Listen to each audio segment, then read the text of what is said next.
What's up, everybody? New episode of Coast to Coast, the Coast to Coast, a Coast to Coast, the Coast to Coast podcast from InsideCarolina.com. Brought to you by Johnny T-Shirt and Congruity. Starts right now.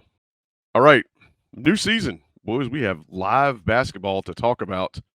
Games that have counted, games that are in the record book.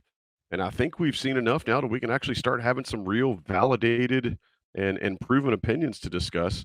With me, as always, Sherrell McMillan, Sean Moran, the two guys that make the Coast to Coast what it is. Love having you guys be a part of the show because without y'all, it's just me and ain't nobody trying to hear that. So first things first, guys, I want to just say, like, we've had two games. North Carolina has officially played Radford and Lehigh, and 2-0.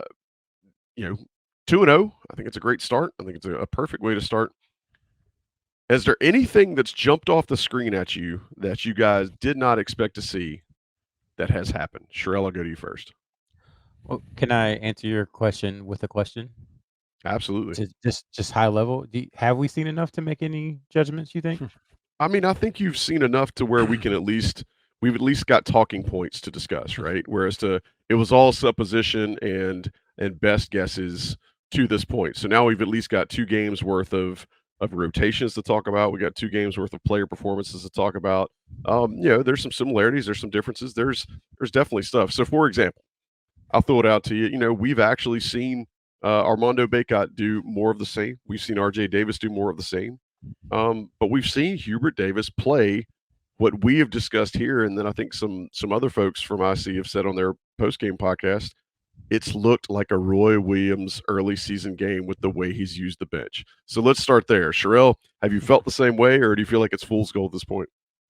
It's definitely different because even last year, Yep. it seemed like he was trying to recreate the Iron Five even at the beginning of the season, whereas this year it seems like there is a concerted effort to make sure that that doesn't happen. Now, we can go in circles about was that a trust thing, was there actual talent on the bench, et cetera, et cetera. But fact of the matter is, the first 2 years it didn't happen, and this year, through the first 2 games, there are 9 guys playing 10 minutes or more, and the 10th guy's playing 9.5. So Mm-hmm. 10 of the 11 scholarship players are getting double-digit minutes in the first 2 games, which is a complete departure from where things were last year. Like, if you remember the College of Charleston game last year, Yep. UNC looked great in the second half, but all the starters had to play, 34, 35, 36 minutes. Armando Bacot is, I think, averaging like 27 minutes a game or something like that. How So much of I a think, sweet spot is that so far, oh right? yeah, Like yeah, that's yeah, amazing.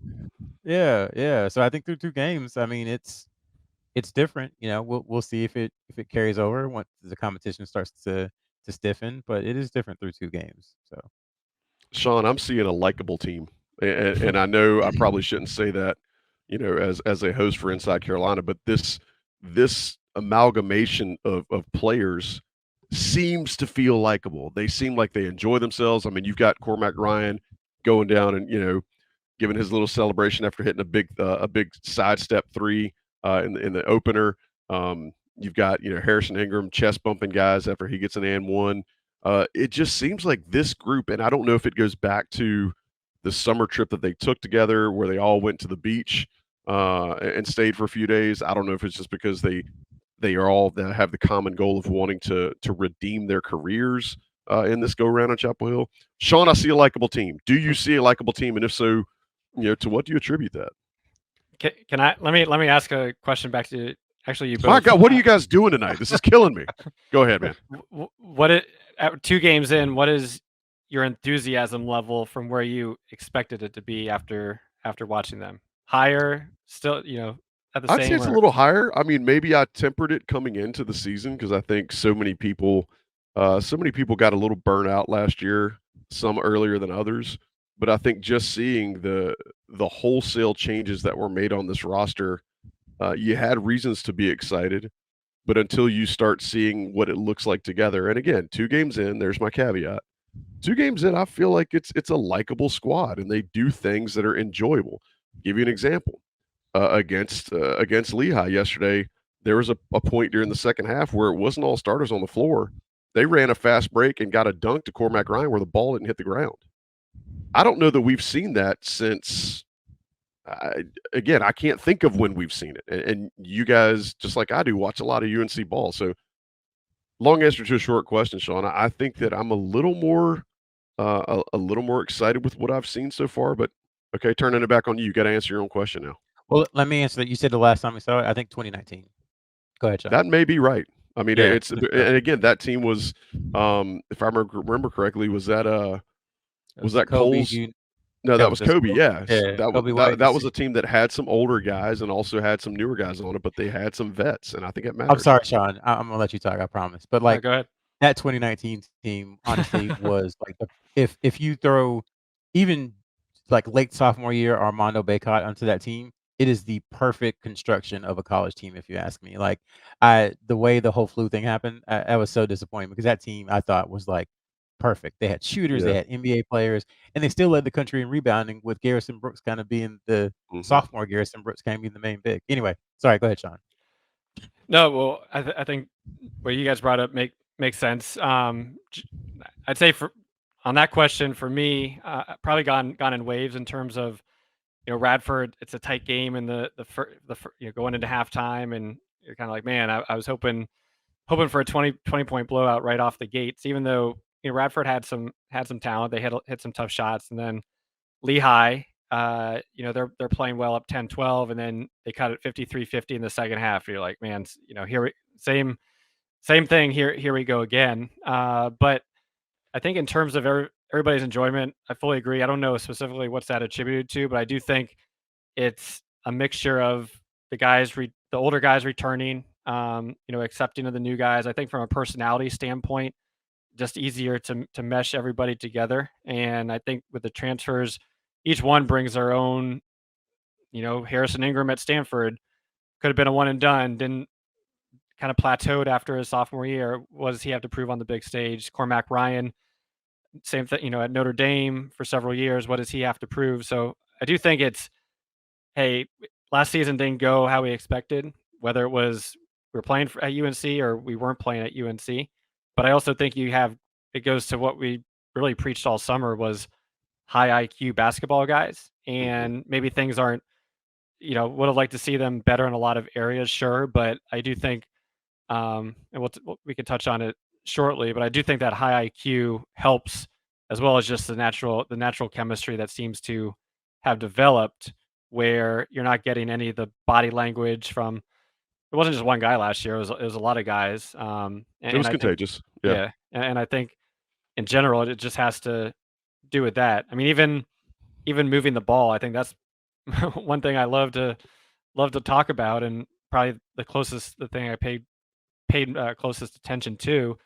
And Cormac Ryan, he didn't play great against Lehigh, but I mean, he similar to Brady Manick, he's making a decision quickly. He's looking to attack for a shot, or he's moving the ball quickly. He's not wasting time. You've seen a lot of good passes, maybe that haven't gone into made baskets, but the ball's being moved and guys are looking for each other. I think for me, the biggest thing through 2 games is that I'm not hate watching the team. And I mean, let's be honest. I mean, we're all family here. We either, Yeah. grew up loving basketball, or some of us grew up loving Carolina basketball, even though we cover it objectively and everything. And it just has not looked like Carolina basketball in some time.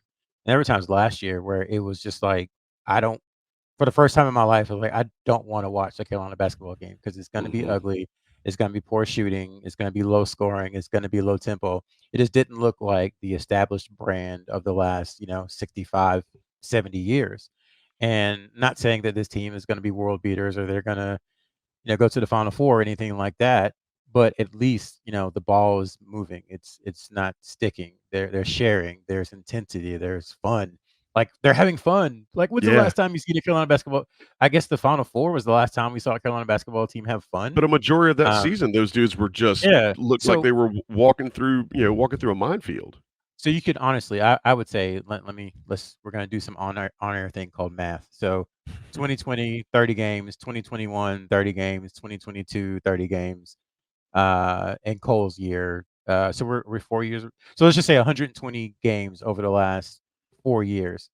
Of that 120, I would say 100 of them were just like, why are we watching this? Like this is not they're not playing well, they're not shooting well, they're not doing anything particularly well. Maybe 30 games out of that 120. So I think the point is that through 2 games, extremely small sample size, every caveat, possible, it at least looks different and feels different. And Well, I think that's a huge first step. and it looks different in the ways that they were wholly deficient over the last 2, 3, 4 seasons, right? You've seen even yesterday or even against Lehigh with the shooting woes, you still saw some things that looked a little better. Now, I think the on-ball defense is gonna be an issue, or at least has been an issue, and we'll get to that in a second. But to your point, Sherrell, I do think the transition has been better, shot selection has been better, and this is something you can tell instantly, even with only 2 games going the season. I think the guys know what is expected of them when they get minutes, and that's something I think led to a lot of the whatever the personality friction was and some of the chemistry issues that you saw over the last couple of seasons. Now guys know what is expected of them when you go in. Right now, I would challenge anybody listening or watching this show. First off, rate us, give us a good review. We appreciate it. But think about every player that has played a minute for North Carolina so far in these 2 games, and you could throw in the exhibition if you'd like. You've got every single player who looks as if you know what they're expected to give while they're out there. And I would almost challenge you that each one of those players knows the same. And that's a whole different mindset from what I think this team dealt with in the last couple of years. And I think if they can continue that in a smaller sample size, because it's obviously going to shrink once the competition ramps up. But Yeah. if you have Jalen Washington coming in and maybe it's 8 minutes instead of 10, or Jalen Williams coming in, but if they still know that role, and I think when we can go back years and years, sometimes it takes a while for the players to really identify what that role is, or how Yeah. what role is best for them. So I think that is something to watch, and with this team with so many new pieces, it's not going to be perfect right now. I think what we're seeing Armando and RJ, Armando playing absolutely tremendous. The numbers he's putting up, just small sample size, but that's much different than last year, right? When you're like, hey, is he hurt? Is he, what's going on with Armando? Same with RJ. The new pieces are gonna, come together hopefully, but once it gets into that smaller sample size, if you're still playing with that role, I mean, that's a huge win early on. Obviously, there's still going to be some learnings, but I think with the older, smarter team, I think that's a huge thing as you get into the tougher games and obviously the ACC later on. This might And be a little too. Go ahead. I was gonna say Armando, he's let's talk about him. He's just he's doing what he does. And I He's think healthy. he's healthy and he's doing what he does. And I think in the past maybe it's been easy for the Carolina team to forget about him or to start doing other things. And I think there's been a concerted effort in the offseason to say, we there's an all-American big man down there. Make sure you get in the ball. They're also, the whole team is much better, it seems like, again, through 2 games, at getting him the ball. I think that's been Yes. a struggle the last 3 years where you'd see him run down, establish great position, and he wouldn't get it because either a shot was going up or because, the pass couldn't get completed. There's been improvement from the players who were on the roster last year, and then, of course, we knew that I think guys like Ingram and Ryan and Wojcik and Cadeau, we figured they would, do a good job of getting in the ball. So, it's exciting for me to see him dominate because there's maybe 2 or 3 teams in the country that he can't do what he's doing right now against. Right. So I think as long as they remember him and keep feeding him and be disciplined and tough enough to continue to feed him, it will open everything up and he'll continue to get his if he's not double teamed. So that's been a happy sight that the focus is on him. I think something that was missing last year. Again, we mentioned he's healthy for the first time in a long time. But to your point, Sherrell, even when guys would try to make entry passes, and we talked about it on the show, the entry passes weren't good. Like he wasn't getting the ball where he needed it. So to your point, either guys were afraid to throw it, or they'd throw it and it'd get picked off or tipped or whatever. Or when they did get it to him, it was not in his favorable position to begin his offense, which if you talk to any big man that's ever played any high level basketball, he's going to tell you how much more important it is to get the ball where he likes it. It's not any different than any kickers or If you even think about service in soccer, if you think about how how pitchers want to throw the ball, it all matters. And it's the same thing with a big man in basketball. Is he wants the ball in a certain place so that he can start his offense without having to switch his momentum, change his pivot, lean to a different side, readjust his body, et cetera, et cetera. Sean, I know you're really big on kind of being able to see team chemistry. In the past, you've always kind of talked about where guys fit and how guys play together. I'm seeing a roster right now that presents a lot of different lineups that can be deployed in different situations. And again, I don't think that North Carolina has had that, at least at a level that they were confident in. And the coaching staff may not say this on the record, but I would imagine to a man they would probably say the same.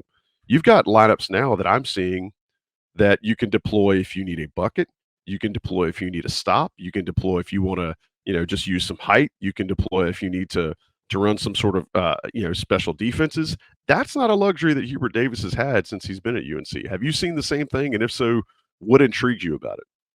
They definitely have a lot of versatility, even bringing Trimble off the bench, and providing some defensive effort. Then you got the bigs with Washington, High, and then the interchangeable 3-4s. So fully agree with that.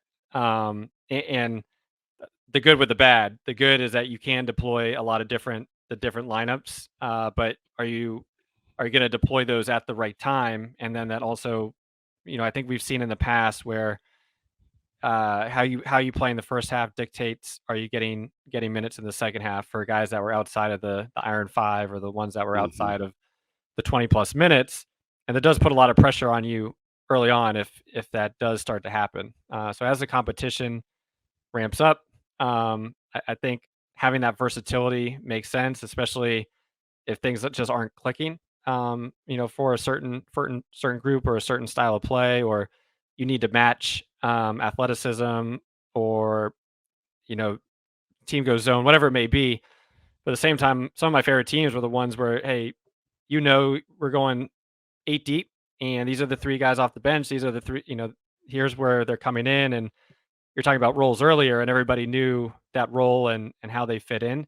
So that still is a question mark. I mean, I think we saw it last year, the game against Wake Forest, for instance, where you had a smaller lineup that did great at home in the second half, but then that lineup didn't really play well in other situations. So the good with the bad. But I think once again, that goes to confidence and being able to put players in the right position and have them exceed in those situations.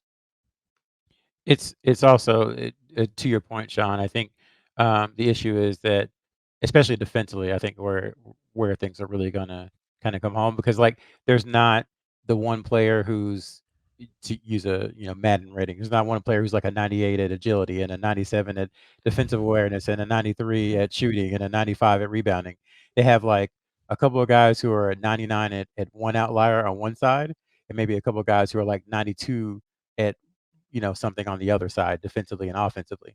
And so like if you can combine those guys into one player, then yeah, you could play them 30 or 35 minutes. But to your point, they're going to have to really be careful about how they deploy those certain pairings where maybe 2 guys in the backcourt have real high offensive efficiency numbers, but the defense kind of slags off when they're in the game. But then you have a 4 and a 2-3 who come into the game, and the defense just gets much better, but the offense craters. So Yep. it has to be, Hubert's gonna have to do a really good job of like picking and choosing the right time, and really getting a vibe from his team about what they need at a certain time, because I don't think you can put either of those combinations or several of those combinations on the court more than a few minutes at a time without really hurting yourself on one side or the other.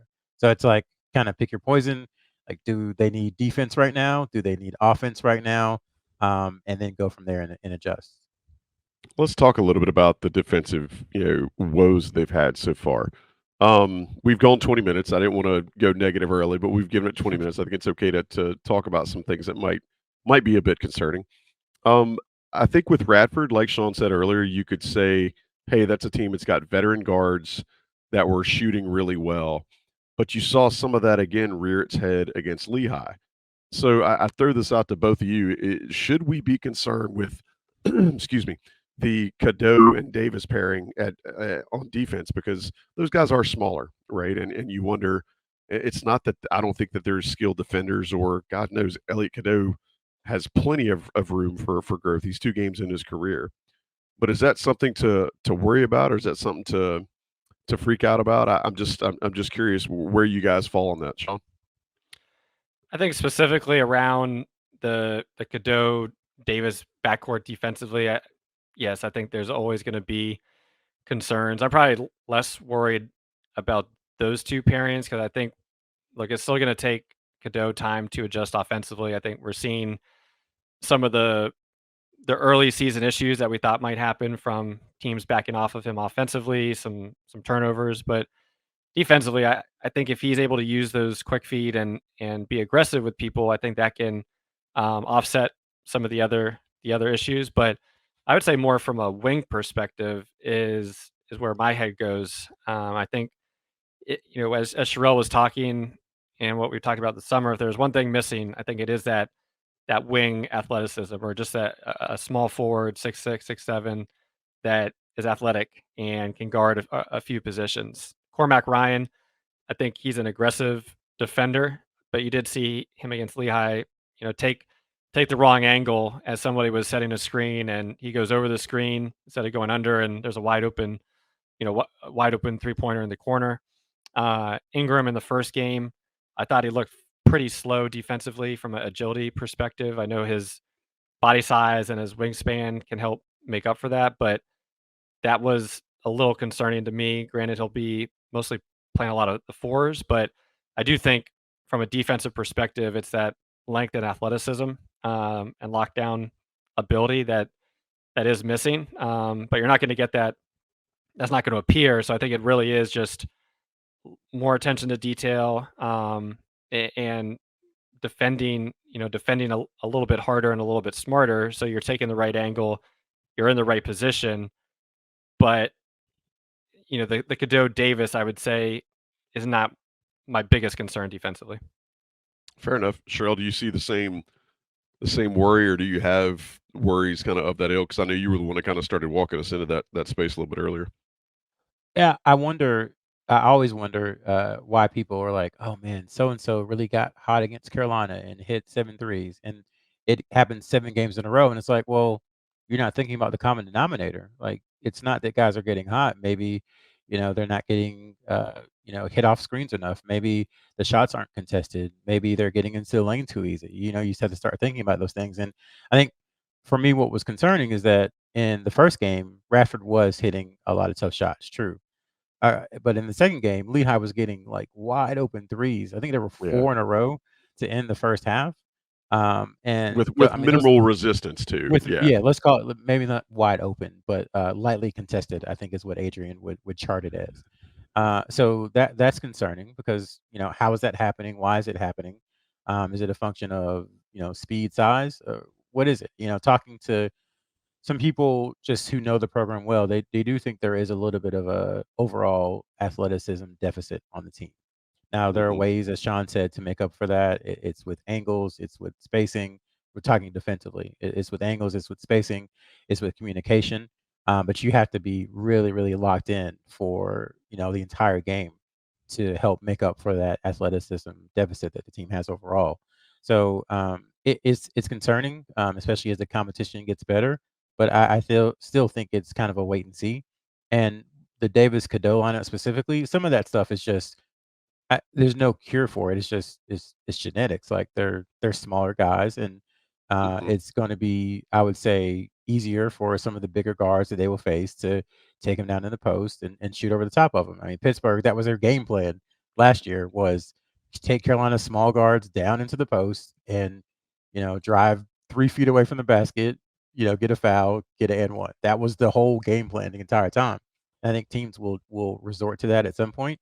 I think the hope for that particular pairing is that the offensive efficiency is so high that it kind of balances, that defensive, I guess you call it, weakness. And again, we're not like getting on the guys, but that's just something that's going to be hard for them to overcome because they are both on the smaller side. Like if you think about, I'll let you go 1 second, Sean, but like think about the UConn guards who I think are 6'5" and 6'6". That's That's the problem. That's going to be a tough matchup. So just that type of guard is going to cause UNC issues all year. And I think to that point, once you do get to those games, what are those plays that the coach, what's Hurley going to call to get Castle, who's 6'6", isolated on RJ or Cadeau in the post, or Tony Bennett at UVA would do that with Brogdon. When Page was on him, and you mentioned Pittsburgh, so it'll be interesting to see when UNC is playing defense, what are some of those strategic matchups that teams are trying to get them in, and how do they do that, and then what does UNC do to try and counter offensively?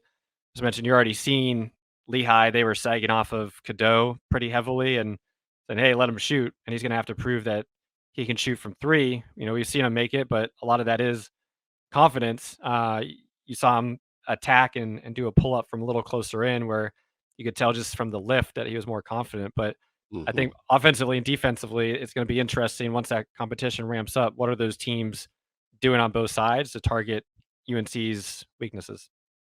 And I would say the other side of the coin, Joey, just real quick, is that I don't know if those guards are quick enough to stay in front of. I'll say they're not quick enough to stay in front of Davis and Cadeau. Now, they'll have a length advantage, but again, if Davis and Cadeau are able to turn the corner, that's a lot of issues for the defense, because then you have shooters in the corner, you've got a shooter over here, and you've got Baycott in the post, so they can some of the passes Cadeau makes to Baycott, in the paint. I'm just like, I have no idea how the kid saw it. There's one he made to Okonkwo that was like between two defenders at the end of the game.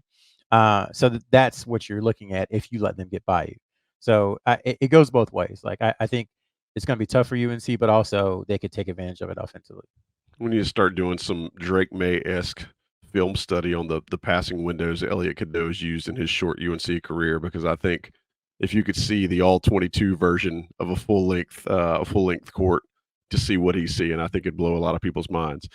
Sean, you and Sherrell both mentioned how competition level is going to ramp up a little bit, and I don't think that's a shock to anybody. The Tar Heels will have UC Riverside coming to town Friday the 17th, and then it's off to the Bahamas, and they will have 3 games in 3 days where they could potentially see Villanova, could potentially see Arkansas. So there's some competition coming just around the corner, as we've talked about with this schedule. If you don't get what you want in the Bahamas, well, don't worry. Tennessee will be in town right after that. And then you go play Connecticut and then Kentucky. So you're going to have your chances to play against some top flight teams very, very soon. One of the things I think is really important about this squad this year is that regardless of what Hubert Davis does with his rotation, or what he does with how he's deploying his different lineup combinations, is that this team can leave every game and go to Johnny T-shirt and get anything they want. I mean, game's over, you played 9 minutes versus 11. Game's over, maybe you didn't scratch that day. Game's over, and somebody sniped your blue steel shot that you were looking for. A guy like Dewey Ferris can just go to Johnny T-shirt and make himself feel better.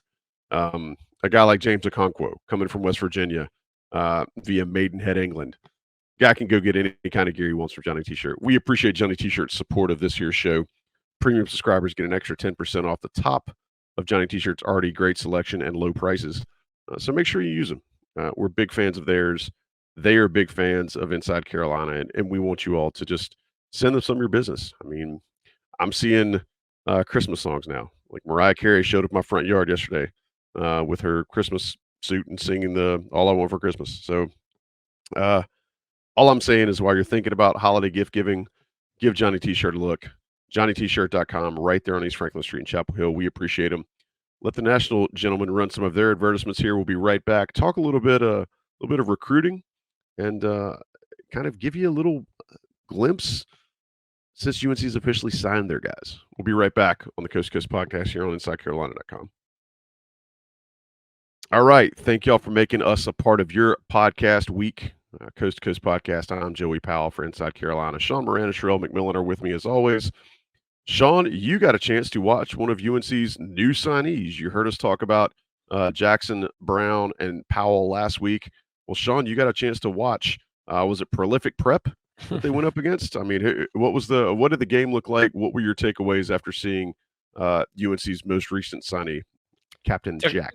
Took me a little while to find the replay in the streaming world.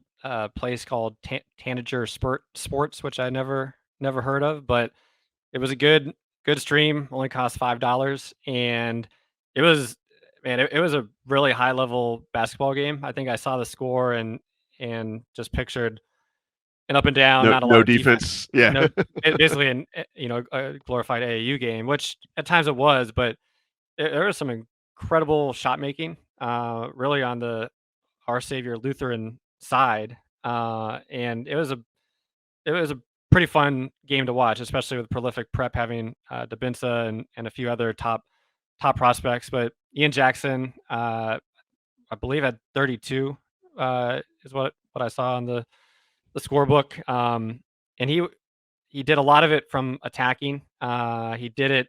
I think he had around 18 in the first half, so it was spread out periodically. But man, I think really enjoy watching him play. He plays hard. Even when he's off the ball, he's ready to catch and shoot. He's ready to catch and drive and attack. And I think that goes to what we're saying about this team. They're ready to make a move instead of holding onto the ball and just over dribbling.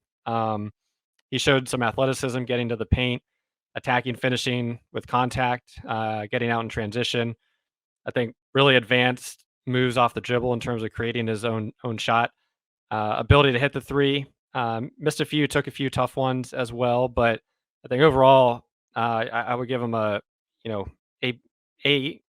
not A plus, but an A in terms of that game. And going back to the conversation we had last week with Travis, I don't see why he wouldn't be the top scorer on this team next year.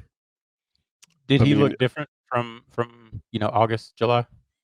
I think more decisive and a little more just like quick twitch muscle fibers going. I mean, it was hard for defenders to stay in front of him, but with all that talent they have, he was able to blend in at times, which in a good way, where he wasn't a ball hog in terms of just trying to jack 30 shots, but he moved well without the ball, and he moved, I'd say, more deliberately. But he played at a very high level throughout the game. Defensively, he was matched up with the Binsa a few times, and he got called for a foul or two when he took him to the hole. But at the same time, he was moving his feet well off the ball. He was locked in, and just overall had really good body language throughout as they were down in the first half.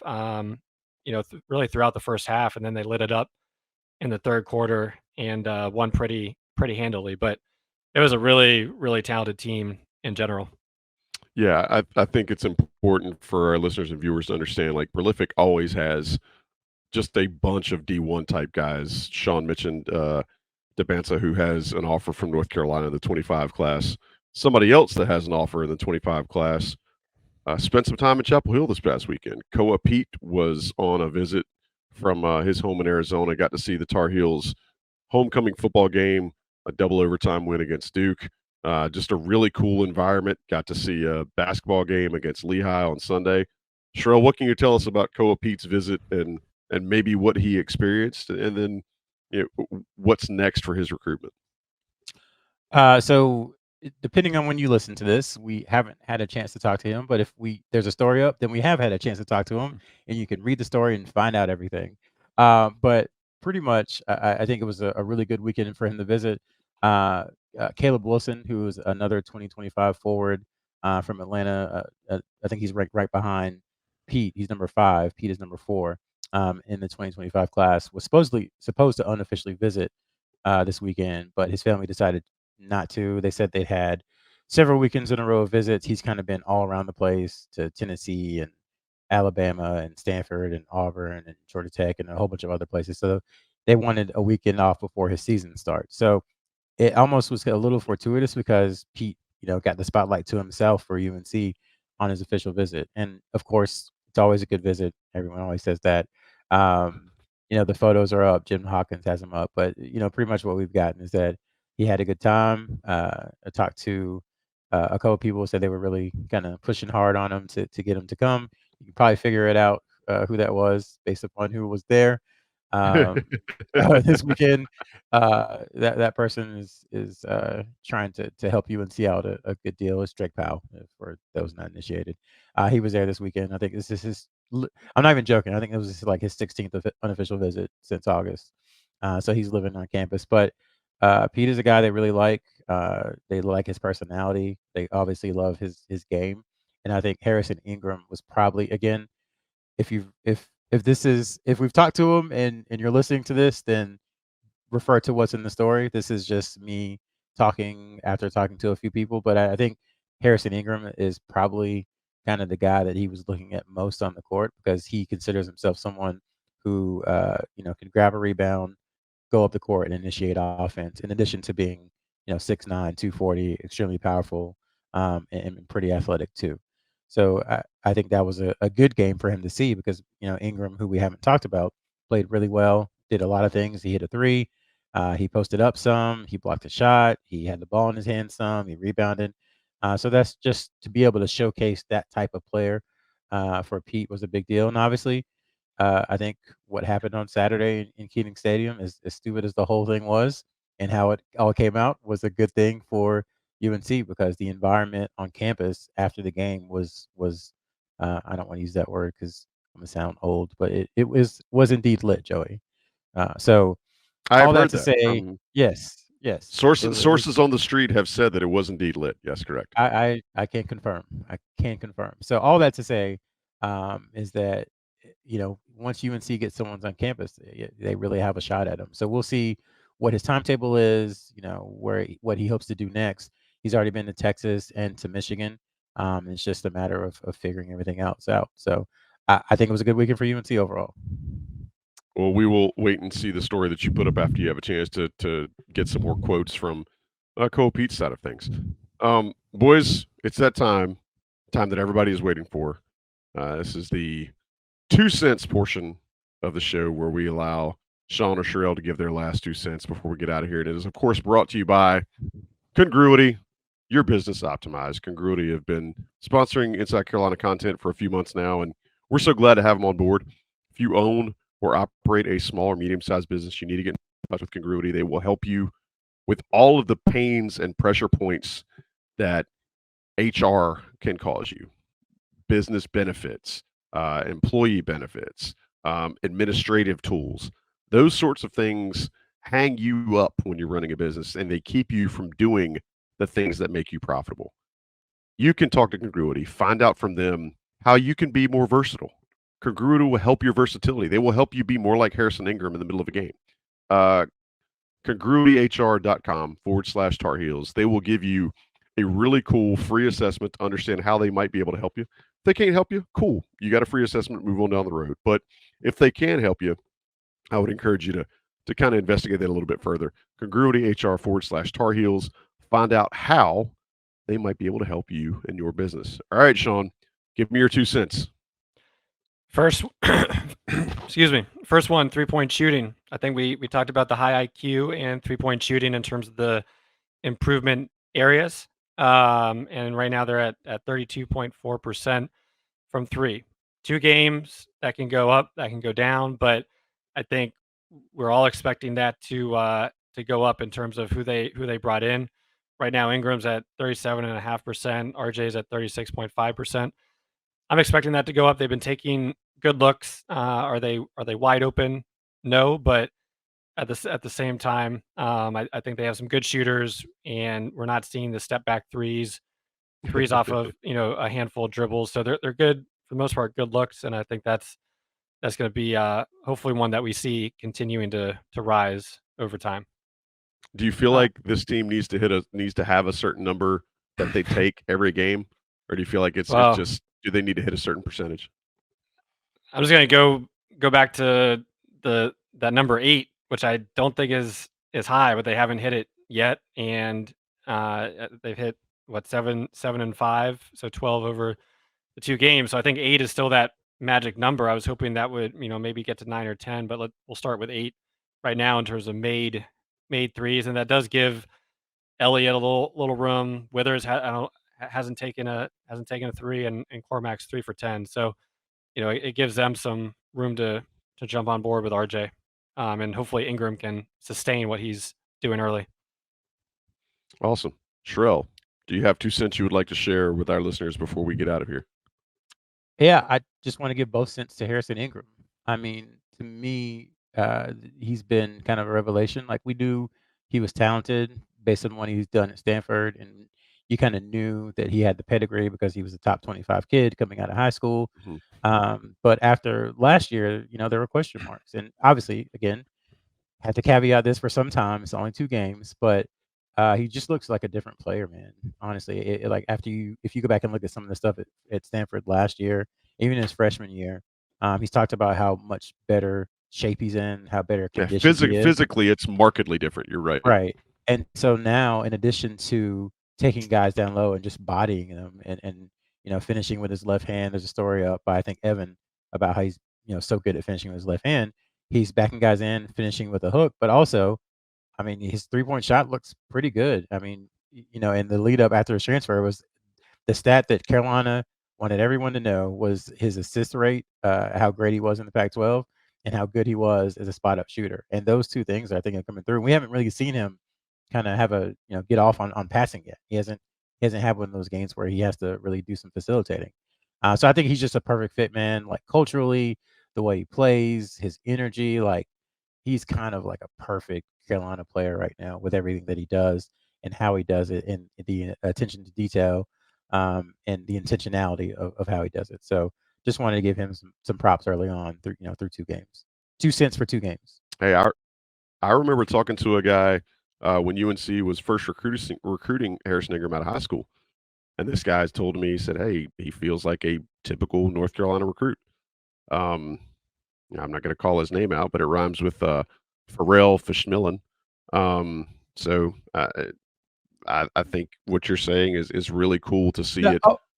Okay, let's open that up. I mean, he's a super kid, y'all. I hate to call him a kid. I'm much older than he is. I'm almost double his age, which is sad. But that is no cap. That is no cap. yeah, there, yes, that is no cap. But like just the way he communicates, the way he talks, like him and Jalen Washington are gonna be like elected officials one day if they want to. Like that's the kind of person, the kind of and people James you're Brown. talking about. Yeah, And James Brown, that's the kind of people you're talking about. And it seems like, well, what does that have to do with basketball? Well, it has a lot to do with basketball because these guys, while they want to succeed, they don't have the ego of some players who would put, basketball and being the greatest thing ever over being a good teammate.